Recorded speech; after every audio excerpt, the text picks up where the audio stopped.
It goes back a long way in development at Scott Free through Janina Falcio, who had the project in development. I think I read the first draft 10 years ago. And they've been trying to find the right combination of cast for a while, and also the right timing for everybody else to get involved. And happily, it came together with Lady Gaga and as the lead. And she was, you know, the perfect casting. And it was well worth waiting for it.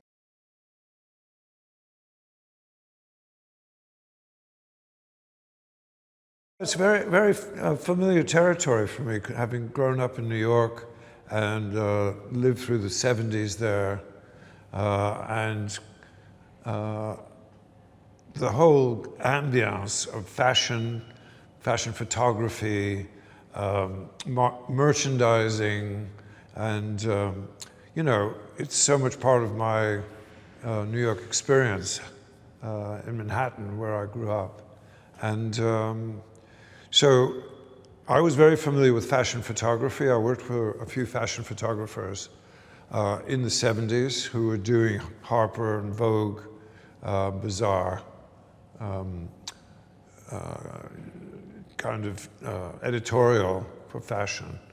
And so, you know, this was a world I knew, not to mention the music world where I originally came from, and everything that went with that. So, you know, it was very comfortable for me.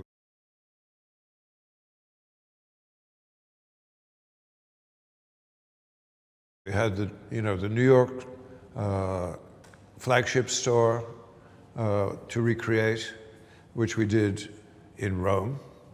Of course, you do that in Rome. And we had to go to also the mountains, the Alps. That was a little unfamiliar to me. You know, it snows a lot in New York, which was good training, but I hadn't done a lot of work in high altitude. And it was very high. It was, you know, probably the highest peaks in the Italian Alps. We were very close to the French Alps, just over the hill from where we shot in the Gressenay Valley is your Mont Blanc, one of the highest French Alps. So we were up there.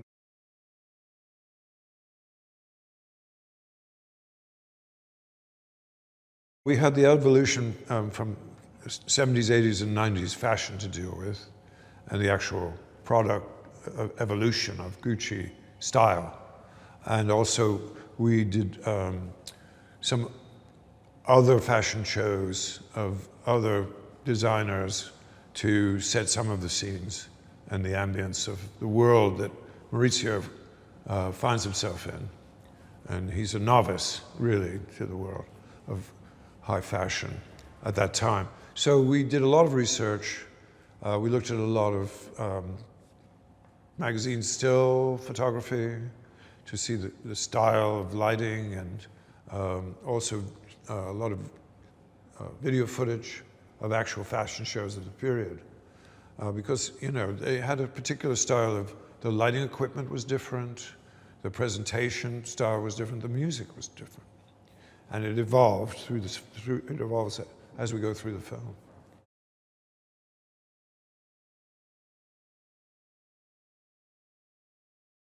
She comes from a successful working class family. Her father is quite a successful trucking company operator.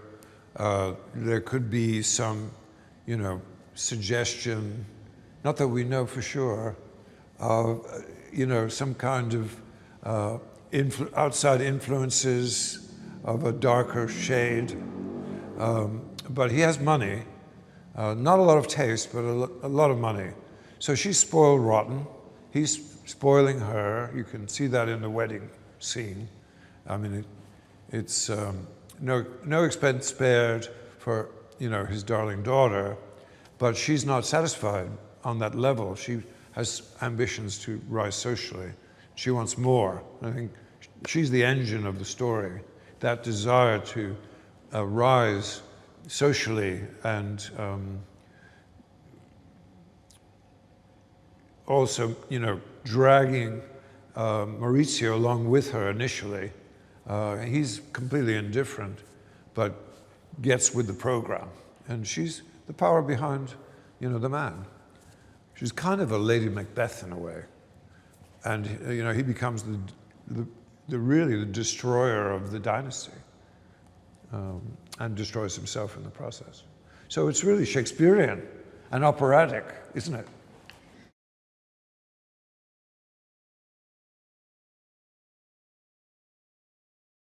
Really has this habit of shooting with, 4, 5 cameras at a time, which is his method. So we need a bit more space. And so we did that. We dedicated certain rooms for certain scenes, just went with that. We shot outside. We had beautiful, crisp fall weather by the pool and the gardens.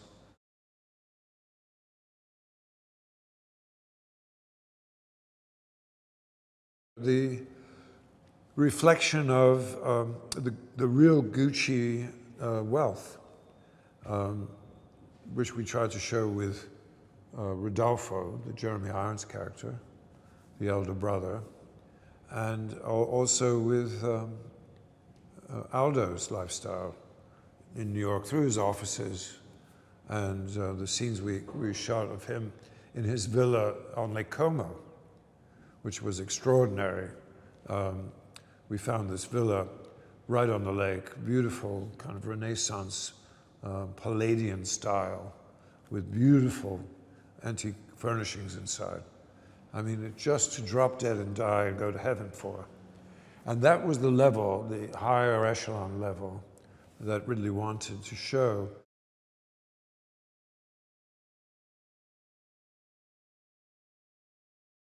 Remember the balcony scene with Patrizia on the balcony. And for me, that was the most fun because I got to pick and choose what art to put on the wall because we wanted it to be very contemporary. Now we're in the 80s, so we're in the height of pop art world. So we're, decorating in a very, very slick, contemporary style, minimalistic, with lots of very well-known pop artists on the walls, which was really fun for me because I was there in New York when all of that was first happening and very enthusiastic fan of pop art. And yeah, it was, a fun movie to design.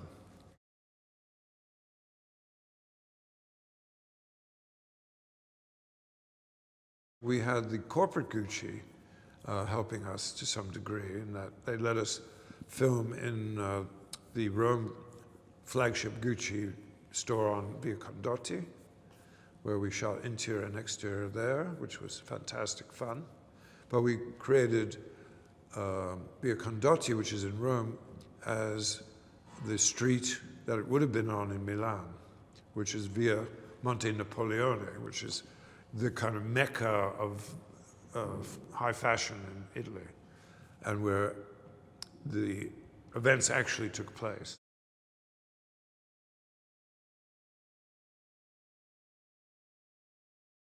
Paolo Gucci is, like the cuckoo in the nest of the Gucci family, I'd have to say, on every level. And, the kind of fashion designer manqué, failed designer, and the kind of family, burden, and the comic relief of the film.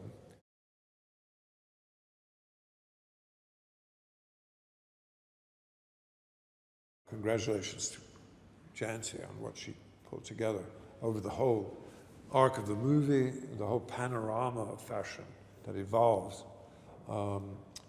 in every section of the storytelling.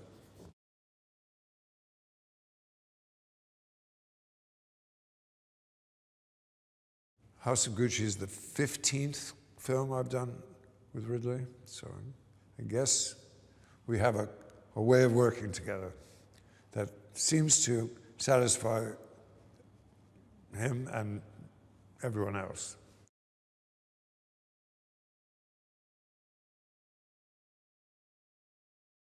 I don't know that there's anyone who's done more to shape the way we see film and make film in terms of the craft of it than he has.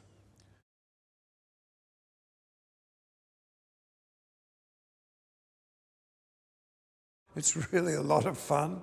It's a rollicking romp, you know, to follow these characters and how they interact and how totally spoiled rotten they are and how horribly it all goes wrong. And it's all to the sounds of the period, you know, in interesting takes on the sounds and the sights of the period and that world that they lived in, which was one of the more fun periods of modern times. Yeah, it's just, you know, very, very enjoyable. It's a sad, sad tale told in a very, I think, entertaining and lighthearted way, with moments of, you know, seriousness, but generally it's fun watching other people fall apart at the seams and how the mighty have fallen is always enjoyable.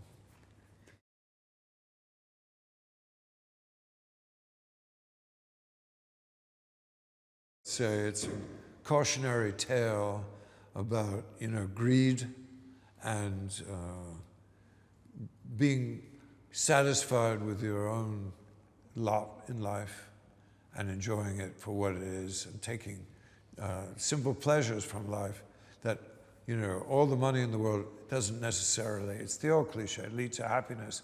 And sometimes it leads to disaster, total and complete.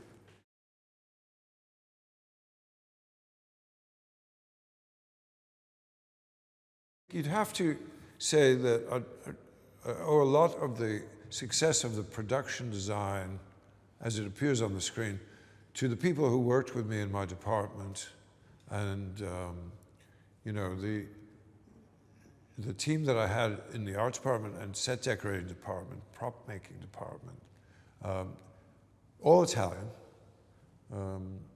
with a few exceptions, the odd Irish lady, the odd German here and there, you know, some other European EU country people, but mostly all Italian. I mean, they were so enthusiastic about the subject because it's their legacy, their history, and they put so much into it on a level of enthusiasm and tirelessness that I have to, you know, tip my hat and be very grateful for their collaboration.